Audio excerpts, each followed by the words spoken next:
I'm Ishtar Bäcklund Dakhil from Sweden, and I am here running the project The Place That Hurts and Glitters. This project started actually over 2 years ago as an idea in the back of my mind when I applied for my master's. I had a dream of creating some form of a workshop project where I would involve children creating their own visual symbols through telling their own stories based on their memories.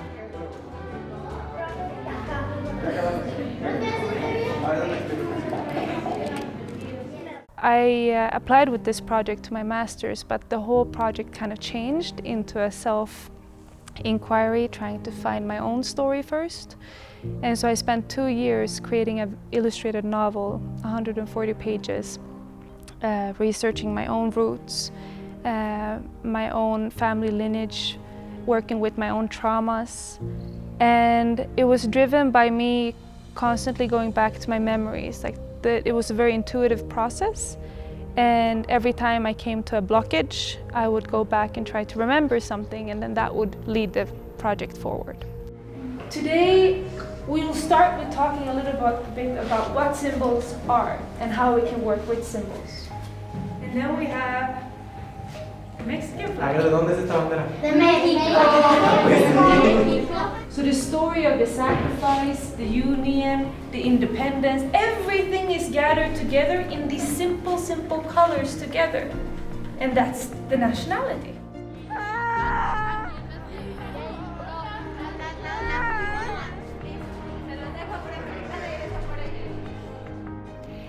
And during this process, I had a class where one of my teachers asked me, where in the universe lies this place where your project is born? Tell me about the place that hurts and glitters. And this really touched me so deeply, because it is from that place of all these memories that can be painful, but also that bring us joy, that create so much character for us, that creates us.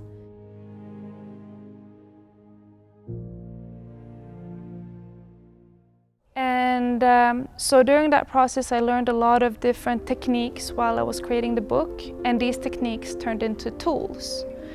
So when I graduated my master's in visual communication, I immediately wrote a proposal called The Place That Hurts and Glitters, where I came back to wanting to work in a workshop format with children, offering them these tools of illustration, going back to our memories through through our different senses.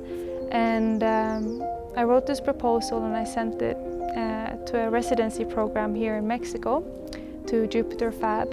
And he answered quite quickly and told me this project is perfect. And I got the residency, and he got me in touch with Ixmael here at the school.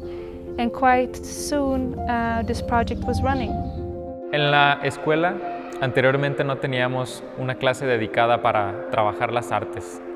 Habíamos tenido contacto con los alumnos para su desarrollo a través de algunas pinturas, algunas obras creativas en papel, con colores, con acuarelas, con dibujo, pero este ejercicio de haber creado y dedicado un espacio exclusivo para la expresión y el desarrollo de las capacidades artísticas nos ha abierto muchísimas puertas a través de este proyecto. Para los niños es una experiencia muy rica el poder ver el arte como algo más que estas manualidades, sino como realmente una forma de expresión, porque de eso se trata. Y que los niños hayan tenido esta oportunidad de llegar aquí a la escuela y ponerse como en esta posición introspectiva de decir qué es lo que marca mi vida, qué es lo que define mi vida, cómo puedo simbolizar estos momentos que quizá fueron duros o que quizá fueron felices dentro de mi propia historia, cómo puedo simbolizarlos y no solo simbolizarlos, cómo puedo expresarlos y exponerlos para que los vean todos los demás. Eso fue este proyecto. Este proyecto fue tomar estas pequeñas historias que los niños tienen, estas pequeñas historias que los van formando a través de estos procesos que fuimos llevando poco a poco. Nos interesa mucho que los alumnos y alumnas puedan desarrollar muchos tipos de habilidades y de capacidades.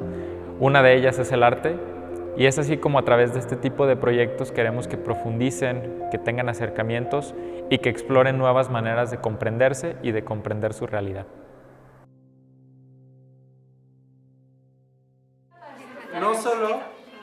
No solo queremos que nos digan qué es, queremos que nos digan qué les viene a la mente. Plastilina. Plastilina. A la tortillería. La tortillería, ok, la tortillería. A especies de la cocina que mi mamá le echa a la comida. Ok. A tu mamá cocinando. Yo. As we were walking around the facilities, we were also trying to figure out the final outcome of the project, which was going to be this mural. So the idea of the project was that we'd have workshops twice a week for the first month and a half, 2 months. And then after that, we would collect all of the material and let the kids make one visual symbol that they would pick. And this visual symbol would become a part of the big mural. En la pandemia pues yo estaba muy triste y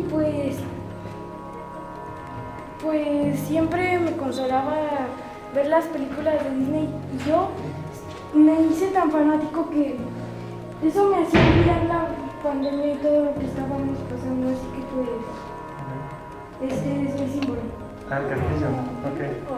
Siempre dibujé como personas, siempre dibujé modelos de ropa, dibujé muchas cosas, dibujo paisajes y me gusta mucho dibujar actualmente. Today we're gathering all of your symbols, and we together will decide how we want to place, what order we're going to place the symbols in. Recorten sus símbolos. Recorten los símbolos. Okay, here we go. Television. Right to left or from left to right? Cuando estamos leyendo algo, viendo cosas, normalmente ¿de qué lado empezamos? ¿De derecha a izquierda o de izquierda a derecha? De la izquierda. No, de izquierda a derecha. Izquierda a derecha. And as me and Ixmael were walking around the facilities, we're trying to envision where could this mural be. And we looked at one of the walls in these corridors, and it was big and beautiful. And then we got in front of the school next to the football field, and that's when I saw the big blue wall, and I was like, wow, this is pretty.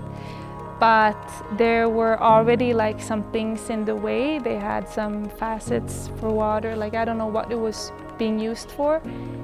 And I asked Ixmael, what about this wall? And he said, yeah, we can take down and make it, all plain and white for you to paint on. And I was just so stoked because this was gonna be like the most epic mural ever. And not only that, but also being able to create something in front of all the children while they're out playing, they have their recess. And also giving the opportunity for the kids to be painting in front of everybody else. That's almost like a rock star moment.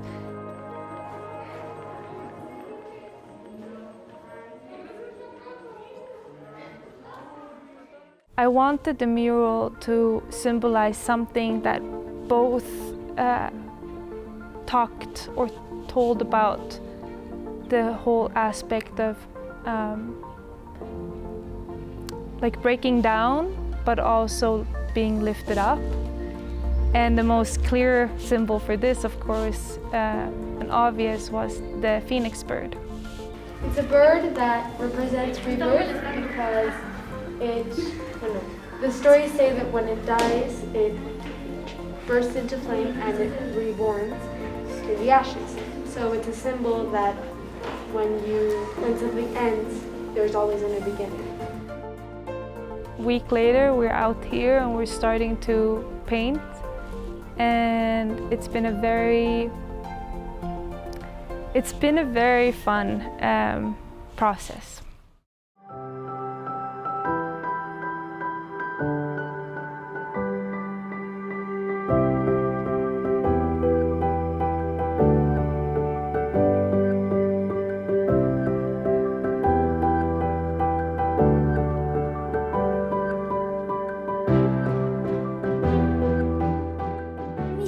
significa que pues estuve muy alejada de mi abuelo cuando pues él se fue a trabajar allá en Estados Unidos y pues no lo vi, solo lo veía cuando iba de viaje.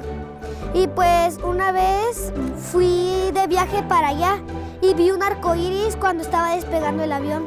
Significa del amor que siento a mi perrita, a mi familia, a la música y a mis amigos.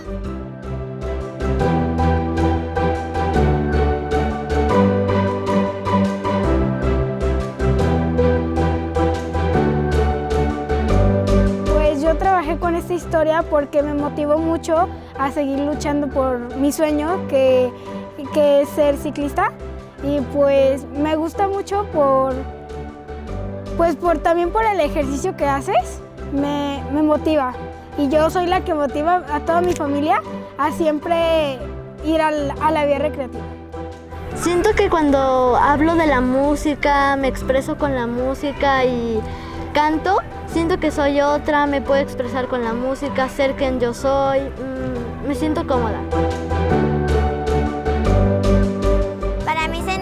Que mi mamá siempre me dijo que soy muy positiva y pues decidí hacer una carita feliz.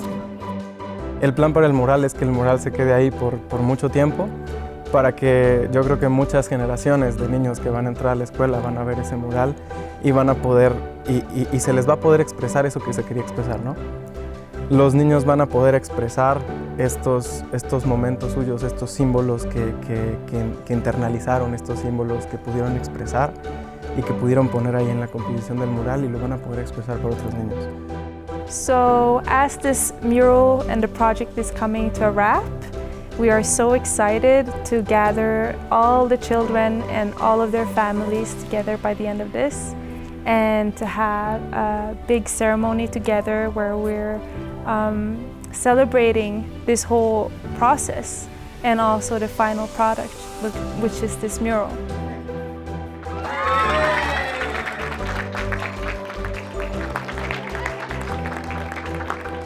A través de este mural dejar plasmado un mensaje de que siendo todos diferentes como humanos, podemos llegar a puntos en común de empatía y de sensibilización con los demás. I feel like it's been constantly just giving and giving and giving, and everything has gone so smoothly. Like everything has just fallen to place from the beginning till now the end, and felt so easy. And when things are easy in life, I know that they're meant to be. So I'm very, very grateful and happy and thankful that all of this was possible. And yeah, I'm so excited to share with all of you the place that hurts and glitters.